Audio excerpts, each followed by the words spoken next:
అమలు కాని land titling చట్టాన్ని ఎలా రద్దు చేస్తావు చంద్రబాబు? మోసపూరితమైన మాటలు జనాలకు ఎందుకు చెబుతున్నావు చంద్రబాబు? భూములు జగన్మోహన్ రెడ్డి ఎలా లాక్కుంటాడు చంద్రబాబు?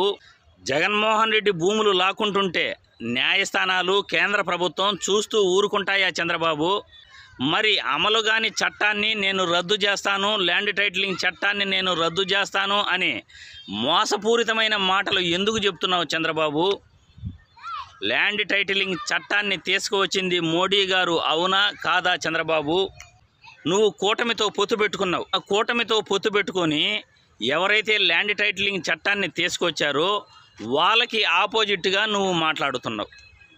ఆంధ్రప్రదేశ్ రాష్ట్రంలో ఇంకా ల్యాండ్ టైటిలింగ్ చట్టం గురించి అధ్యయనాలు జరుగుతూనే ఉన్నాయి.